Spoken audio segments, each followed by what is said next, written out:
Yeah, this has been a lot of fun. I do want to point out specifically Senia. Can we give her a big round of applause for all she's done? Yeah. She's been really fun to work with from start to finish, and she's put up with all my silly questions and jokes all along the way.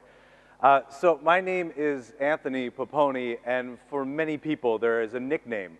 The nickname for Anthony is Tony, and people ask me if I go by Tony Poponi. And I say exactly that, Tony Poponi. And some of you right now are doing Tony Poponi, banana fana fofoni, me, my, momoni, Tony. High school was a little bit challenging for me, as was middle school. I made my way through it. So I'm happy to be here with you today, and we're going to be talking about how trust is a foundation for anything that you're hoping to achieve in the work that you do in the life that you live. And so I'm happy to share that with you. First of all, part of my business is to do this, is to stand here on stage and share information with you all about trust and about positive psychology, which I will introduce to you a little bit later on. And the second thing that I do is I work with workplaces, and trust is a huge thing working in workplaces, big and small. And so anything that you're hoping to work and collaborate with on other people is really requires trust to be part of that. So now you know a little bit about me, and I want to get to know a little bit about you. But I have to tell you first, I saw you last night, and I don't trust you. Because when you were at Beat Active last night, you were at your worst behavior. The competitive juices were flowing, and we found out today that some of you stole the silverware. Oh, I heard you run over there. You're like, oh, they got me on camera. So ICCA lost some of their deposit. I want you to do something with me. On the count of 3, I just need to know what your first name is. Ready? 1, 2, 3. It's very nice to meet you. And on the count of 3 again, I'd like to know where you are, what country in the world you live in. Ready? 1, 2, 3. Wow, you're very proud about that one. I love the food there. I don't like it so much there. You'll have to figure out which one of those was which. Now, when we talk about trust, I want you to think about trust. And I want you to think about the person that you trust the least in your network of people. Everybody have that person in mind? Okay, we're going to do something together. It's going to be cathartic for you. I want you to plug your ears, and then on the count of 3, I want you to say the name very loud and very proud of who that person is. Ready? 1, 2, 3, Santa Claus. I don't trust Santa Claus. I don't understand his business model, and he's, using elves as labor. Did everybody say something? You know you didn't, because you didn't want to, right? So we're going to talk about collaboration, and I wanted to break that word down for you a little bit so that you understand what it means. And collaboration comes from the Latin collaborate, right? Is to labor together. So it's about the process of working together. Now, most of us understand that. We understand that, trust is a big part of that collaboration and of working together. And it's going to be the thing that I want to show you today that is what exceptional teams can do. And what it looks like is it starts with the foundation of trust. Now, when we talk about where ICCA has been and where ICCA is going as an organization, the theme for the conference was, it starts with us. I like that. It's about agency. It's about you having control over your own destiny. It's about you being the one to take on the future that you would like to see achieved. We can call that optimism in positive psychology. And I want to say that you're building on this legacy of purpose of people that came before you that got ICCA to where it was today, from its humble roots of some travel planners coming together to try to navigate and make it better for everyone involved in the industry. And look at where ICCA is today. I think it's been really fascinating to hear the stories about where the organization has gone to over time. So instead of saying maybe it starts with us, maybe really what it is that it continues with us, is that you all have the opportunity right now to work on the next thing, the next challenge, the next opportunity, the next big partnership, the next form of chaos that's coming. Because chaos isn't going away, chaos just really changes form. And so what you can work on is building up that trust over time with people. And what I mean by trust is it's a foundation. If you don't have trust in the people around you and the people that you're working with, you'll never be able to get up to the top of this image, of this triangle here, or this pyramid. That's where exceptional teams are. Exceptional teams learn how to establish trust. And when you have trust established with people, you can't just ignore it, because trust will go away if you're not careful about it. But on top of trust, you can honor then that sometimes you need to have very hard conversations, that there's a good version of conflict. And from that good conflict, you can get really excellent commitment and accountability and all of the results that come at the top of the period. At the top of this pyramid, the reason that I pointed there and the reason it's exceptional teams is the teams that do this are the exception to the rule. Not every team is capable of this. Not every workplace is capable of this. Not every association is capable of this. It takes effort, and it's hard, and it doesn't feel good. And when we talk about positive psychology a little bit later, we're going to talk about the hard parts of happiness that are embedded in building trust with people. One of the quotes that I love around this is, "A rising tide lifts all of the boats, and a partnership by definition serves both partners without domination or unfair advantage." Who said those words? I mean, I just said those words, but that's not what I mean. Okay, good. It was JFK, and he said those words about what it's like to work together with groups. Now, I want you to think about working together and building trust with people as working together as one. So on the screen here is a dragon boat. I used to participate in one of those when I lived in Hawaii, and it was really fun.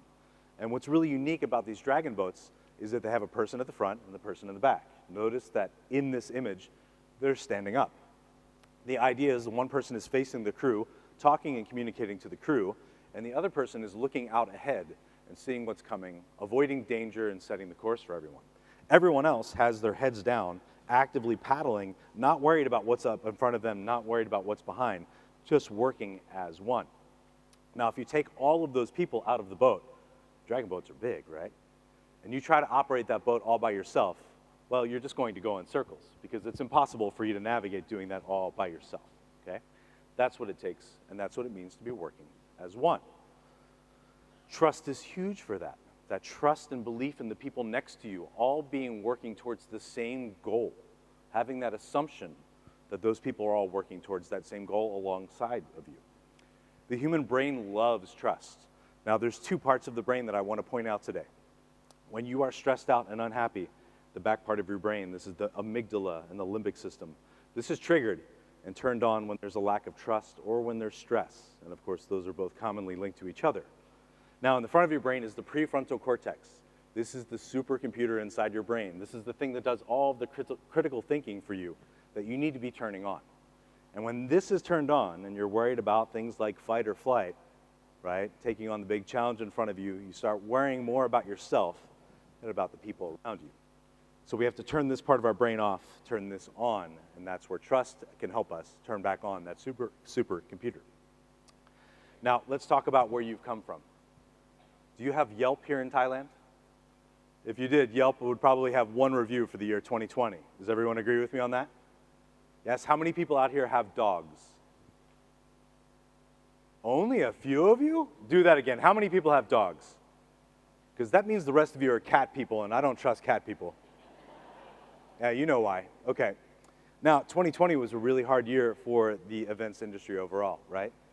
For someone like me that requires large groups of people like you, I had to make some accommodations to my budget.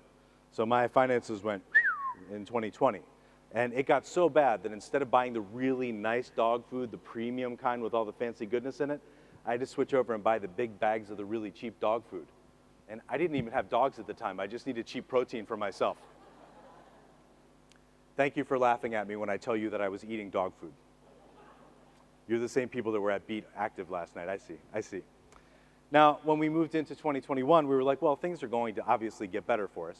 Oh, my little clicker's not working for me. Go forward one slide for me. We thought 2021 would be a better year. We thought it would have better opportunities for us. We thought things would be easier for us. And it wasn't that much better of a year. We had the Delta variant, Delta variant come along, Omicron come along, and then all the things that have come after that. I've lost all control of my clicker, friends. Somebody help me, please. And so that's changed, and the world has continued to change. And what you need to know is that the big challenges that were in front of you in 2020 are different from the challenges that were in front of you in 2021. And they're different from the challenges in 2022, and they'll be different in 2023 and 2024.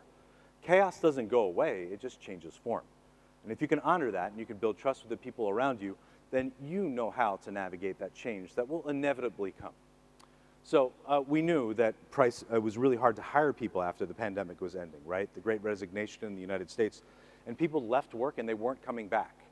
And then we've had multiple different variants of COVID still floating around out there. I hear you coughing in the front row. I don't trust you enough to give you a hug later. But there's another variant of COVID going around and it has some really weird symptoms, right? I'm kidding. When we look at building trust, I want you to think about trust as something that is a cycle. Is that we start the cycle of building trust with people around us, that cycle continues. And if we think about that cycle as building and gaining energy and momentum, turn it now on its side. And think of trust as moving like this, and building and slowly building and creating this upward spiral. And that's how we do more things and more challenging things. We know from the science of positive psychology that trust is critical to human happiness and the things that we want to achieve. And I'll show you why in just a moment. Now, first, how many people out here have heard about positive psychology as a discipline? Okay, good. So there's more cat people than people that know about positive psychology. All right, that's interesting. Cats can make you happy, that's for sure. Now, positive psychology is the discipline that came out in the 1990s that looked at human happiness. And they broke it down into multiple parts. They did clinical studies so we could understand what makes people happy, what makes them tick, and how to live a happier life and how to craft a happier life. Notice how I use the word craft there. I want you to think about crafting your own happiness as a verb, as something that you take on as intentional action. Now, like with any industry, even the science of happiness comes with acronyms. The acronym they use is PERMA. PERMA, P-E-R-M-A. Now, I know your industry has all sorts of different acronyms. This is the one for happiness. And it's hard to remember, so I'm going to make it easier for you. In the center of the screen there, Focus on the 40 is the name of my company. I won't tell you why, you'll have to ask me later. If you want to be happy, we call that flourishing. That's what the science says to say, well, we know what suffering is, and if you want to live this flourishing life in the middle, it starts with an F. So to be flourishing, you just need F. Now the rest of the acronym I'm going to make easier for you. Instead of saying PERMA, all those letters you have to remember, it's all just F's around the outside. So in the middle, if you want happiness or flourishing, it's F. And the acronym is F. Did you get it the first time? I'll do it again for you. To get F, you just need F. It's not a really good acronym during flu season. So if we were to break this down and then think about how it relates to trust, I want you to pay attention to a few things. First of all, you should feel positive emotions. This is a big part of the happiness that we understand. We recognize that people should have positive emotions in their lives. They should have these feelings that make them feel good. Now, I asked my graphic designer to make me a table with all of the positive neurochemicals that make us feel good. And my graphic designer is a very literal person, so she put it into a table. Yeah. So that's what it looks like. Oxytocin, and dopamine, and serotonin, and endorphin. Those are all the things that make us feel good. Now, serotonin we get from pride and accomplishing things. Endorphin we get from active physical action or even laughing, even crying makes us have that release of endorphin. It's the thing that helps us sustain as we chase down different opportunities in front of us. Dopamine is about completing tasks, and then at the top is oxytocin. And I want to talk about oxytocin for just a moment. We get oxytocin from hugs, we get oxytocin from trust. We also get oxytocin from this. Would you please take your hand and go like this? And I want you to find somebody else out there that's doing that and give them a high five. Yeah.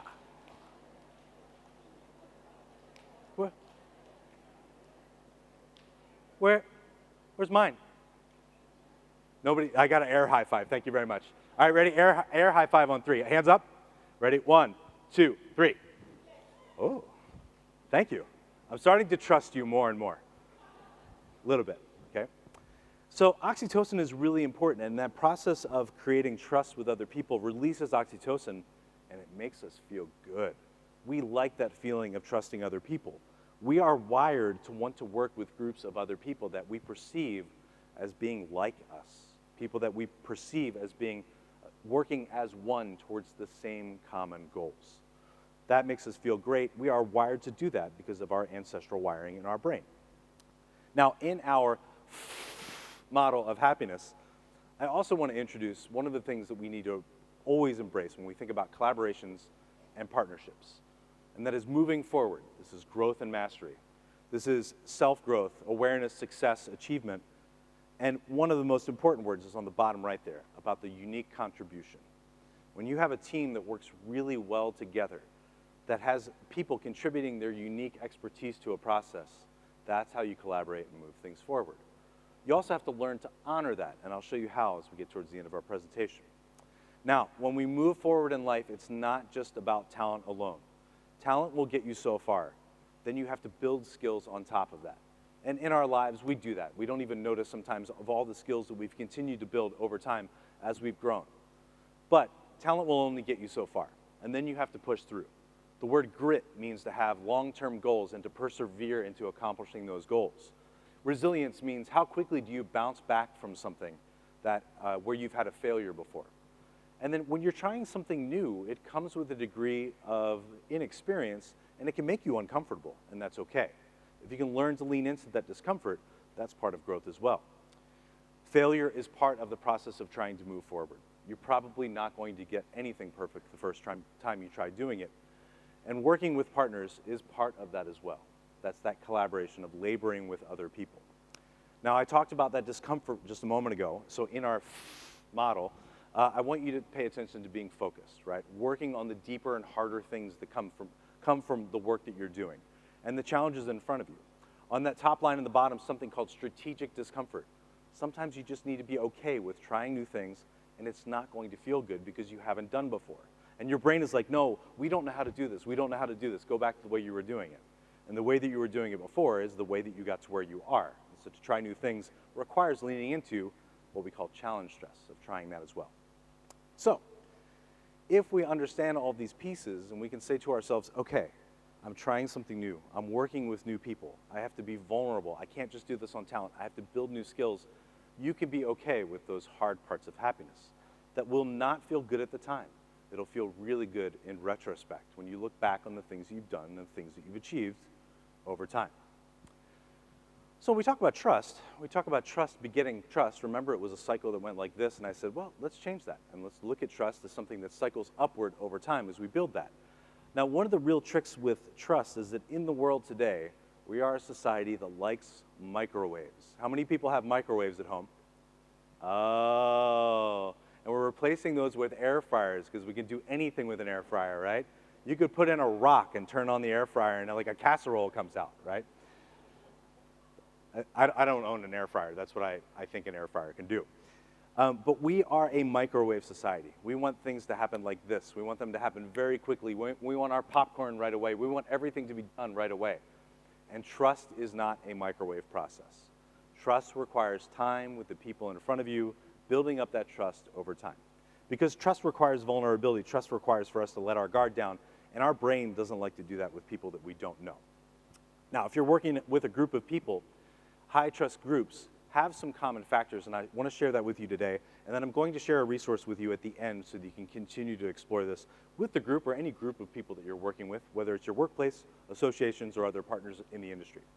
First of all, one of the things that you can be doing to build trust within a group is to recognize excellence. Think about your best employee on your team, okay? You can honor and recognize that excellence in that employee. Let them know immediately the good things that they're doing. I want you to think about the worst employee in your workplace. You know what they look like? Yeah? Is it the person that you didn't trust as much earlier? Same person? They keep coming to you and saying, hey, you keep recognizing the excellence of others, but you never recognize excellence in me. And you're like, yeah, there's a reason for that. We should talk about that later, right?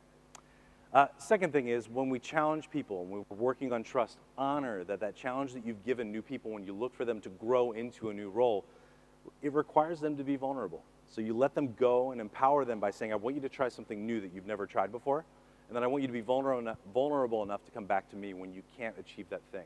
And it's okay for you to say, I went as far as I could with this, and I couldn't get it all the way across the finish line, so I need your support. If you do that, you're building trust. Give people as much discretion as you can and the ability to craft their jobs. It allows them to be in charge of what they're doing and to be empowered in what they're doing, and it gives them a chance to lean into their work in time frames that work for them and patterns that work for them. We use this term work-life balance all of the time, but there's a different term that I'd like for you to think about, and that's work-life harmony. Sometimes it's a lot easier to have harmony at scale. One week will look different from another week, and that's okay. And the more that you can give people discretion in what they're doing, and that ability to craft their jobs in a way that works for them, they have the easier ability to maintain that harmony over time. Investing in the whole people really invests in your trust as well. So I say this all the time, is that we have name tags right here. And we need to learn to take that name tag off of those people that are in front of us and get to know the person that's behind that name tag. Because they have a life that they live when they go away from work, and the more that you know about that, honor that, celebrate those things that they do with their lives away from work, the more it builds trust in that group. And encouraging relationship building. ICCA does a great job of doing that. How many people love the sharing hubs out there? Weren't those great? Yes, good. The sharing hubs are really valuable, and one of the things that I heard someone say was, well, we only did this for 30 minutes. I could have done this for 3 hours. You know, that's that opportunity to collaborate and partner and talk. And that's one of the beautiful things about associations like ICCA, is the opportunity to share those things that you're struggling with. And somebody in here in the room probably has a similar struggle. And if somebody knows the answers to that, it's worth its weight in gold. And the other part of this that plays into personal trust as we look at people themselves is about sharing information broadly. As much as you can, giving that to people, everything that they need so that they can learn to trust you more and more, that you're not holding back information from them that could help them achieve what they want to do. Now, I see some of you taking photos out there, so let me do this. Good. All right, so when we talk about trust, when we think about people themselves, instead of groups working together, there's two reasons that we don't trust people. First one is we don't know them, right? Our brain wants us to catalog over time the relationship we have with an individual person. Our brain pays attention to that. Back before we had these things called iPads and phones, we had this thing called paper, and then we had papyrus before that, and we had tablets. And we were taking notes on people on tablets, which is really hard. But what we did then is we actually gossiped. We talked about the good things that people contributed to the group. We talked about the bad things that people were contributing to the group. That was our way of cataloging those behaviors. So once we got to know them, then we could learn to build trust with them. But there's another reason that we don't trust people,